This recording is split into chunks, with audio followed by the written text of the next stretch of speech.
大家好，我係肥仔輝。咁今日同大家講到黃大仙靈籤第18籤。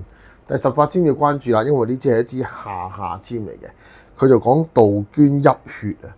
咁杜鵑泣血4句籤文就係咁講嘅：杜鵑啼血淚悲聲，聲怨傷寒夢乍驚，驚動異鄉為異客，客心更觸故園情啊。咁佢講邊個咧？佢講三皇五帝時代定係周朝咁上下咧？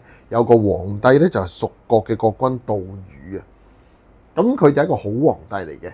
咁佢為國為民做咗好多嘢，咁所以呢個國家都係昌盛，啲人民呢一日好過一日嘅。但係好景不常喎，突然間有一日咧水災好嚴重啊，就係一路洪水為患。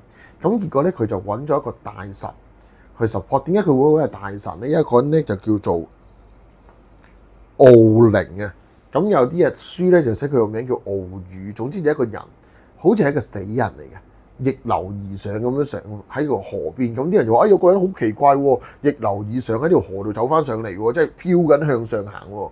咁後尾呢個人咧仲要死而復生嘅，生翻嘅。原來嗰個人係冇死到，佢真係唔知呆咗咁樣瞓喺度，瞓到上嚟，突然間醒咗。咁佢就覺得啦。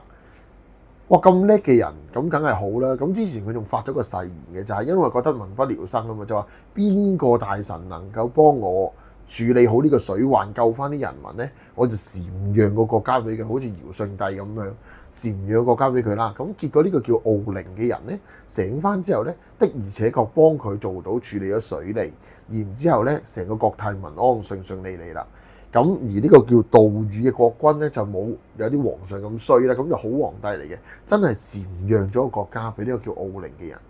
咁然之後咁啊，國泰民安啦，咁開開心心啦。咁佢自己咧就退隱西山，揾個山度。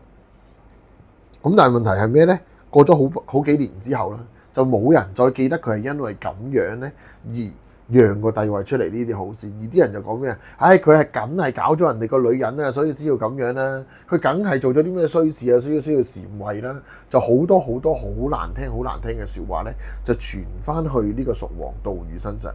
跟住佢就好唔開心，亦都鬱鬱不得志，講唔到自己嘅一個冤屈出嚟，就成日話不如歸，早知我就翻去啦，或者係如果我翻去以前我就唔會讓啦，就一路咁嘅説話，最尾咧就嘔血啊，就成為咗最尾佢就係杜鵑咯，就嘔血泣血杜鵑啊嘛，就係佢嘔血而成就咗杜鵑，寄咗個魂去嗰度。咁所以呢個係一個好令人傷感嘅故事嚟嘅。咁所以即係話咩啊？喺前段嘅時候我哋見到就係，如果你要賣單生意或者做一單生意，係會有好幫手㗎，幫到就好㗎啦。亦都成就咗個皇帝解決所有問題，所以好事嚟噶嘛。但係如果你係要賣單生意或者信人嘅時候，就咩啊？賣仔莫摸頭，你俾人就俾人啦，你唔好聽翻咁多説話，自己唔開心啦。你唔聽咪算咯，你唔聽唔會唔開心㗎。但係如果你好關注，好成日聽呢啲嘢嘅話咧，其實你個人就越嚟越哀怨啊，越嚟越唔高興啊，越嚟越唔開心，自己攞嚟嘅呢啲嘢係。第二樣就係咩咧？就係如果你問財運好唔好，解唔解決嗰種問題能力？梗係解決到啦，死人都會翻生，處理唔到嘅事情都解決到，梗係好事啦。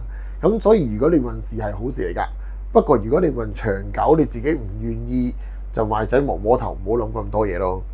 咁第三就係咧，命帶桃花，有啲桃色。如果你問感情嘅話咧，就可能好多説話聽啦，因為佢最尾要聽啲感情問題，又話佢呢個老哥，所以先搞咁多問題出嚟㗎嘛。所以呢個就係好多嘢係自己惹成，亦都係一個好嘅環境，因為你禪讓咗一個好嘅心地，最尾得出一個好壞嘅結果嘅一個故事。OK， 今日分享到呢度，下次同大家傾過。如果幫到手，留言、subscribe、like，thank you，拜拜。